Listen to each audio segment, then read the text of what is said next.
A paz do Senhor Jesus, que Deus abençoe a todos.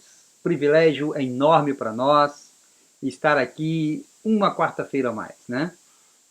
Como já é de costume, temos este tempo aonde Deus tem preparado especificamente para este nosso encontro, onde nós podemos estudar juntos a palavra de Deus. Quero dar boas-vindas a você que já está conosco, aqueles que vão chegando, todos são bem-vindos, né? Todos nós da Trinity House of Hope damos boas-vindas. E aqueles que estão conosco que não são, né, da Trinity, aqueles que estão conosco que são de fora, inclusive algumas pessoas nos seguem de fora do Canadá, muito bem-vindos. Todos vocês são bem-vindos para estarem conosco neste dia. Queremos continuar aquilo que nós começamos na semana passada. Semana passada, nós começamos estudando sobre a maior batalha do crente, onde nós estamos explicando, à luz da palavra de Deus, onde se trava essa batalha, o objetivo desta batalha. Então, estamos falando sobre a guerra espiritual, né, que o inimigo trava contra o crente, tratando de levá-lo à derrota e ao fracasso. Então, nós gostaríamos de lembrar a você que os nossos estudos bíblicos, eles ficam, né, já prontos e ficam todos aí expostos, né, nos nossos canais, tanto no Facebook como no YouTube. Então você tem acesso, você pode ir lá depois do estudo, você pode ver algum detalhe, algo que você não entendeu. Então fica tudo lá, por isso você pode então ter este detalhe, né? Muito obrigado a Deus, muito obrigado ao Espírito Santo por permitir. Queremos lembrar a você que nós estamos em Romanos 12, né? O nosso texto básico é Romanos 12, 1 e 2, né? Versículo bastante conhecido. E estamos também vendo muitos outros versículos. E hoje eu quero pedir a sua atenção, porque nós vamos continuar então nessa batida, né? Vendo outros versículos. Mas antes de nós estudarmos, antes de entrarmos propriamente dito no nosso estudo, na palavra, eu quero convidar a você que feche os teus olhos aí onde você está e vamos juntos orar e colocar este tempo que vamos estar aqui, que é um tempo tão pequeno, tão curto, né? Mas pode ser um tempo curto, mas não pode deixar de ser um tempo de proveito para mim, de proveito para você. Então vamos tirar vantagem disso e vamos aproveitá-lo ao máximo, e nós fazemos isto sempre, né? Orando e colocando tudo diante de Deus. Feche os teus olhos. Senhor nosso Deus e nosso Pai, nós glorificamos, exaltamos, louvamos, bendizemos o teu nome, porque o Senhor é Deus bom em todo tempo, a tua misericórdia, Senhor, é aquela que está disponível para nós todos os dias, sendo nova para nós a cada manhã segundo a tua palavra. Por isso, muito obrigado. Muito obrigado, ó Deus, por estar conosco, por permitir que estejamos aqui para, juntos com a tua igreja, juntos com a família Trinity House of Hope, estudarmos a tua palavra. Que o Senhor nos abençoe, que o Senhor nos guarde, que o Senhor nos dê a tua direção, que o Senhor nos dê a tua unção, que o Senhor nos dê a tua autoridade, para que nós não agreguemos nada na tua palavra e nem sequer retiremos nada da tua palavra. Que a tua palavra venha falar conosco, ó Deus, nesta noite, em nome de Jesus. Amém. Amém. Então, Romanos 12, 1 e 2, vamos estar sempre lendo, né? Rogo-vos, pois, irmãos, pela compaixão de Deus, que apresenteis os vossos corpos como sacrifício vivo, santo e agradável a Deus, que é o vosso culto racional. E não vos conformeis com este mundo, mas transformai-vos pela renovação do vosso entendimento, para que experimenteis qual seja a boa, agradável e perfeita vontade de Deus. Então, por que que nós precisamos entender isto? Porque veja bem que a palavra de Deus, ela está dizendo que existe uma vontade de Deus para mim e para você, né? O que não é novidade, obviamente, para você, mas está dizendo também, está confirmando o apóstolo Paulo escrevendo aos Romanos, ele está confirmando que essa vontade de Deus, ela é boa, ela é agradável e ela é perfeita. Porém, também Paulo está dizendo que tem algo que nós precisamos fazer, né? Nós precisamos fazer. E nós precisamos fazer para quê? Para que nós possamos experimentar esta vontade boa, agradável e perfeita. Então, para que nós possamos experimentar essa vontade de Deus para a nossa vida, Paulo está nos dando recomendações preciosas. E é isto exatamente que nós estamos vendo. E o que é mais importante para nós, Paulo está dizendo que nós precisamos de não somente não nos conformar com este mundo, mas precisamos de nos transformar. Veja bem. Como é essa transformação? Como que essa transformação ocorre na minha e na sua vida, meu irmão? Como que é? É exclusivamente pela renovação do nosso entendimento. E aqui, então, é que entra a questão. O nosso entendimento que precisa ser renovado para experimentar. O nosso entendimento, o nosso intelecto, nosso cérebro, a nossa mente, a nossa alma. Aí está registrada as nossas emoções, aí está registrados os nossos sentimentos, aí está registrados os nossos sonhos, aí está registradas as nossas memórias. Então, tudo isso precisamos de alguma maneira entender que a palavra de Deus está falando conosco que isso precisa de ser renovado. Renovado, e precisamos então de estar passando então por essa renovação, né, a todo o tempo. Então, esta é a grande questão. Porque se o crente não renova o seu entendimento, não renova a sua mente, ele não pode experimentar a vontade de Deus para a sua vida, que é boa, agradável e perfeita. Então, nós falamos um pouquinho na semana passada, né? Não vamos entrar muito em detalhe, que falamos na semana passada para ganharmos tempo. Você pode ir lá no nosso estudo, né, que está lá, e você pode ver assim, mas na semana passada nós falamos, né, do local aonde se trava então esta batalha. Qual batalha? Esta batalha que impede o crente de renovar a sua mente. Essa batalha que impede o crente de experimentar a vontade de Deus para ele. Lemos 2 Coríntios 10, versículo 3 ao 5, né? Diz assim: porque andando na carne, não militamos segundo a carne, porque as armas da nossa milícia não são carnais.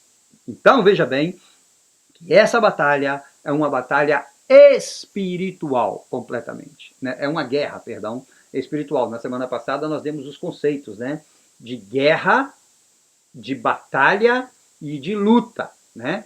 Então, se vence uma guerra vencendo batalhas. Se vencem batalhas vencendo lutas.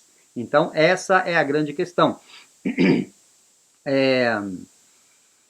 Agora, versículo 4 diz: porque as armas da nossa vida não são carnais, mas sim poderosas em Deus para a destruição das fortalezas. E aqui que está, então, todo o tema do nosso estudo. Aqui está, então, que nós precisamos de entender isso, que precisamos destruir essas fortalezas. Então, vamos entrar aqui. Na semana passada, nós terminamos no ponto de 2 de Coríntios 4:4, aonde o apóstolo Paulo fala que o Deus deste século, ele cegou o entendimento dos incrédulos. Então, nós falamos na semana passada que talvez você conheça, veja bem, talvez você conheça alguém, talvez você conheça um homem, uma mulher, talvez você conheça alguém que é simpatizante do Evangelho, né? é uma pessoa inteligente, é uma pessoa que você ora por ela há muito tempo, é uma pessoa até que de vez em quando vai à igreja, é uma pessoa que aceita você falar do evangelho, talvez é um primo seu, um parente longe, ou talvez alguém que você convive mais, né? Mas essa pessoa nunca recebeu a Cristo, né? Foi disso que nós praticamente terminamos falando, né? Então, o apóstolo Paulo diz em 2 Coríntios 4:4 que nos quais o Deus dos séculos cegou os entendimentos dos incrédulos, para que lhes não resplandeça a luz do evangelho da glória de Cristo, que é a imagem de Deus. Então, essas pessoas, elas estão cegadas, elas estão cegas completamente, então existe esta barreira. E esta, então, é a barreira que precisa ser destruída. Esta é a barreira que precisa ser destruída. Pode ser que uma pessoa se julgue suficientemente inteligente e por isso não aceita o evangelho. Pode ser que uma pessoa simplesmente não aceite o evangelho porque ela pensa que a Bíblia é um livro de historinhas e ela não aceita o evangelho. Então, não importa a razão. Não importa a razão pela qual esta pessoa não recebe o evangelho, ou não aceita o evangelho. O que importa é que, em qualquer caso, essa pessoa, elas têm essa fortaleza, essa barreira, essa fortaleza está criada. E esta fortaleza, ela impede a pessoa de ver, digamos assim, a luz do evangelho. Então, é preciso orar para que esta fortaleza seja derrotada. É preciso de romper essa fortaleza. Essa é a grande questão. O apóstolo Paulo, ainda em 2 Coríntios, capítulo 3, versículo 14, ele nos dá uma luz mais ampla, quando ele diz assim, veja bem, mas os seus sentidos foram endurecidos, porque até hoje o mesmo véu está por levantar na lição do Velho Testamento, o qual foi por Cristo abolido. Veja bem isto, então veja bem, olha, o véu que já foi abolido por Cristo. Mas essas pessoas ainda, elas parece que o véu aí está. Elas não podem ver, elas não podem ter o acesso além do véu. Por quê? Porque essa fortaleza está formada, né? Veja bem que Paulo fala aqui de sentimento endurecido. Coração endurecido. Né? Coração endurecido. Quando a mente é vencida e Satanás forma, então, a fortaleza, o coração endurece. O coração endurece. Né? E leva o homem, assim, a se ocupar mais dos desejos da carne, digamos assim, que propriamente das coisas espirituais. Então, tem que tomar muito cuidado com isso, né? Porque diz assim, então, que ficam agindo como filhos da ira. Efésios 2, e o versículo 3 nos explica isso, porque diz assim, veja bem, entre os quais todos nós também antes andávamos nos desejos da nossa carne, fazendo a vontade da carne e dos pensamentos. E éramos, por natureza, filhos da ira, como os outros também. Então, veja bem, são também inimigos, né? São inimigos onde? Na mente. Veja bem uma luz mais também do apóstolo Paulo, Colossenses 1, versículo 21 diz, a vós também, que noutro tempo éreis estranhos e inimigos veja bem isso aqui, inimigos no entendimento pelas vossas obras más, agora, contudo, vos reconciliou. Então, quando nós somos reconciliados, então é porque a luz do Evangelho veio até nós. Agora, precisamos continuar caminhando o tempo todo em Cristo, mas entendendo que a nossa mente precisa ser renovada a cada dia. Para quê? Já somos salvos, Já fomos reconciliados. Isso é bom demais. Aleluia, glória a Deus. Né? Já não somos filhos da ira. Já estamos em Cristo. Agora, o que é que Cristo tem para mim? O que é que Cristo tem para você, meu irmão? O que é que Cristo tem para a igreja? Cristo quer que nós experimentemos a sua vontade na nossa vida, todos os dias. Todos os dias. Ele quer que experimentemos a vontade dele, que é boa, agradável e perfeita. E para isso, nós não podemos deixar formar a fortaleza. Por isso é que nós precisamos de entender e estar todo o tempo, então, com essa luta, porque essa é a maior batalha do crente. Paulo, em Romanos 8, vamos ler Romanos 8 a partir do versículo 7, diz assim, ó: porquanto a inclinação da carne é inimizade contra Deus, pois não é sujeita à lei de Deus, nem em verdade o pode ser.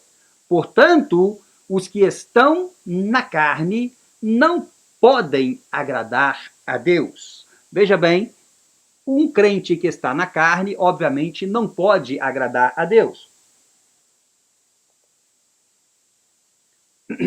Vós, porém, versículo 9, não estáis na carne. Veja bem, eu e você não estamos na carne. Está fazendo uma distinção aqui de eu e você, tá bom? De nós, né? Mas no Espírito, se é que o Espírito de Deus habita em vós. Mas se alguém não tem o Espírito de Cristo, esse tal não é dele, não é o nosso caso, nós somos, né? Versículo 10. E se Cristo está em vós, o corpo, na verdade, está morto por causa do pecado, mas o Espírito vive por causa da justiça. Versículo 11. E se o Espírito daquele que dentre os mortos ressuscitou a Jesus habita em vós, aquele dentre os mortos ressuscitou a Cristo, também vivificará os vossos corpos mortais pelo seu Espírito que em vós habita.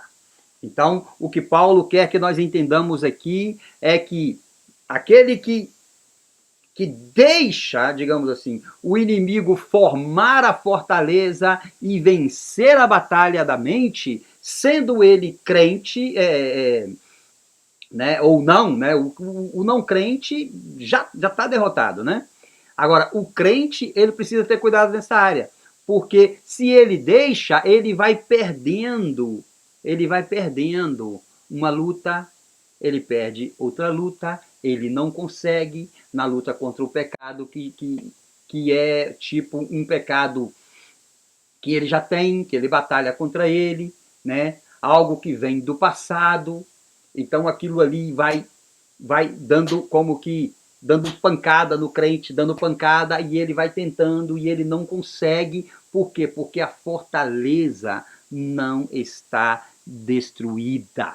Então, graças a Deus que ele nos reconciliou com Cristo e já não somos mais inimigos dele, e sim somos filhos reconciliados pelo processo da adoção. Você pode dar um glória a Deus, aleluia, porque você já passou pelo processo da adoção. Então, agora veja bem, isto não é nada novo, pois lembre-se que a primeira batalha, veja bem comigo isto, a primeira batalha, ou seja, o que nós queremos colocar com isto? O que nós queremos colocar com isto? É que a tática do inimigo, ela é a mesma hoje como foi no passado. Como foi que tudo começou? Quando foi que o homem perdeu a primeira batalha da mente para o inimigo? Quando foi? Voltando na situação, lembre-se que a primeira batalha que Satanás venceu foi no Éden. A primeira batalha foi no Éden, e ele fez o quê? Fez um jogo psicológico. Ele fez com que Eva e Adão caíssem, então, no jogo psicológico dele, né? Levando assim eles, né, ou os levando, digamos assim, a conhecer o bem e o mal, algo que estava completamente proibido por Deus, né? E assim eles cometeram o primeiro pecado. Vamos dar uma lembrada de como aconteceu isso. Gênesis 2, versículo 17, a palavra de Deus diz: E ordenou o Senhor Deus ao homem, dizendo: De toda a árvore dos jardins comerás livremente. Veja bem que eu quero te levar na batalha da mente, no jogo psicológico, tá bom? Mas da árvore do conhecimento do bem e do mal, dela não comerás, porque no dia em que dela comerdes, certamente morrerás. Então, esta foi a ordem, né?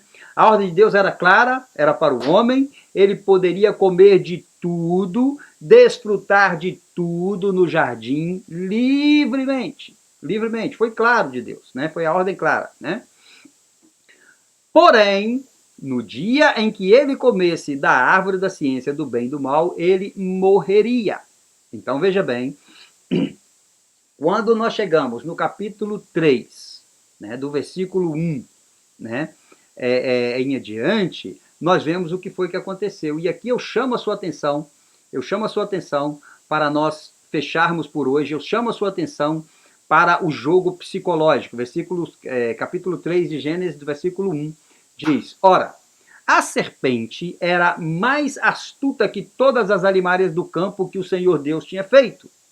E esta disse à mulher: É assim que Deus disse: Não comereis de toda a árvore do jardim? E disse a mulher à serpente: Do fruto das árvores do jardim comeremos. Mas do fruto da árvore que está no meio do jardim, disse Deus: Não comereis dele, nem nele tocareis, para que não morrais. Então a serpente disse à mulher: Certamente não morrereis. Vejam aqui agora o jogo psicológico, veja aqui agora a derrota na mente. Versículo 5. Porque Deus sabe que no dia em que dele comerdes, se abrirão os vossos olhos, e sereis como Deus, sabendo o bem e o mal. E viu a mulher que aquela árvore era boa para se comer. Antes ela não tinha visto que era boa para se comer. Agora ela viu. Quando que ela viu? Quando ela caiu no jogo de Satanás. Quando ela perdeu a batalha na mente. Porque foi todo um jogo psicológico. É assim que o inimigo trabalha na mente do crente. Não tem problema não. Você pode fazer. Você vai fazer uma vez só. Não tem problema não. Depois você conserta isto, né? Não tem nada a ver. É assim que vai fazendo. Alguém te disse isso, mas também tem algumas vantagens. E então, aquilo fica na mente do crente, tá bom? E ele, então, vai perdendo a batalha. E viu a mulher que aquela árvore é boa para se comer e agradável aos olhos, e a árvore desejável para dar o entendimento, tomou o seu fruto e comeu, e deu também a seu marido, e ele comeu com ela. Veja bem, versículo 7, né, e último. Então foram abertos os olhos de ambos e conheceram que estavam nus. E coseram folhas de figueira e fizeram para si aventais. Vejam bem, então perdeu completamente. Toda a questão se tratava do conhecimento. Do conhecimento. Onde que está o nosso conhecimento? Nós já explicamos isso aqui, né? Na nossa mente. Se tratava de saber, ou seja, de ser igual a Deus. Se comerdes, sereis iguais a Deus, né? Conhecendo o bem e o mal. Essa, então, é a grande questão. Que foi o mesmo pecado, né? Lembre-se disso, esse foi o mesmo. Esse é o pecado da soberba também. Ele é o pecado da soberba, querer ser igual a Deus, que foi o mesmo pecado de Lúcifer, né? Que foi o pecado que fez com que Lúcifer quisesse também ser igual a Deus e ser expulso do céu. Então, o jogo psicológico do inimigo com a mulher foi a primeira batalha da mente que foi perdida, né? Foi perca pelo homem para o diabo. Então, Deus tinha falado que o homem morreria. Por que Deus falou isso, né? Se tratava da morte espiritual. A morte espiritual. E Satanás transformou a palavra de Deus à sua conveniência. É isso que ele faz. É isso que ele faz. E é por isso que o crente não pode experimentar a boa vontade de Deus na vida dele. Porque o inimigo faz isso, traz essa confusão na mente do crente, né? Então ele transformou as palavras à sua conveniência, né? E a mulher, veja bem esse detalhe, e a mulher que não estava presente quando a ordem foi dada, porque ela ainda nem existia, né? Ela caiu completamente na jogada, digamos assim, do inimigo, né? E ao cair, levou o homem com ela. Então aqui eu chamo bastante a sua atenção, meu irmão, sabe por quê? Porque quando eu e você, quando nós caímos na artimanha do inimigo, geralmente a gente não vai sozinho. Presta atenção nisso. Presta atenção nisso, por favor. Presta atenção nisso, por favor. Geralmente você não vai sozinho. Um pai de família que cai na artimanha do inimigo, ele leva sofrimento para toda a sua família, para toda a sua casa. Então, toma muito cuidado, que quando o diabo consegue te enganar, quando o diabo consegue fazer esse jogo psicológico, então ele leva você e geralmente você leva outros contigo. Já seja no seu trabalho, já seja no seu negócio, né? Já seja na sua família, já seja no seu ministério, geralmente não é sozinho. E foi exatamente, né, o que aconteceu no Éden. Toda tentação do diabo contra o homem se leva a cabo na mente do homem. Ainda que ele use a carne, mas é na mente que ele vence, porque é na mente que está a fortaleza. E uma vez formada a fortaleza, ele pode operar, pois com a fortaleza o homem fica como que indefeso, enquanto ele não vence essa fortaleza. Veja bem, se o homem fica indefeso, né? Exército que não tem defesa, a derrota é garantida. Por isso, eu quero chamar a sua atenção para estar conosco, né, na próxima quarta-feira, tá bom? Aonde nós vamos continuar, na próxima quarta-feira, onde nós vamos continuar, tá bom? Porque, veja bem, depois que nós somos salvos, nós precisamos estar vencendo a batalha da mente. Precisamos estar vencendo a batalha da mente. Quando? Diariamente. Diariamente somos assediados. Diariamente somos tentados. Diariamente você passa por situações que te levam, muitas vezes, a você quase fazer, quando você não cai, quase fazer aquilo que você não quer. Por isso, toma muita atenção nisso. Eu te aguardo aqui comigo próxima quarta-feira, às 7h30. Vamos continuar. Esse é o tema do mês de outubro, a maior batalha do crente. Eu quero me despedir de você com a bênção de Deus sobre a sua vida, sobre a sua casa, sobre a sua família. Tá bom? Senhor nosso Deus e nosso Pai, muito obrigado. Louvado e exaltado seja o teu nome, ó Deus. Muito obrigado por este tempo. Nós te glorificamos, te exaltamos, que a tua palavra possa ser vida nos nossos corações, que a tua palavra possa ser vida na nossa mente, e que nós possamos, ó Deus, estar vencendo a batalha, vencendo cada luta, vencendo esta batalha, porque nós sabemos que a vitória final dessa guerra espiritual nós já temos, porque o Senhor já conquistou para nós na cruz. Muito obrigado, Senhor Jesus. Nos despedimos da tua paz e que o amor de Deus, a graça do Senhor Jesus Cristo e a consolação do Espírito Santo seja sobre a sua casa, sobre a sua vida, sobre a sua família. Muito obrigado pela sua presença. Assim nós nos despedimos. Que Deus nos abençoe. Amém.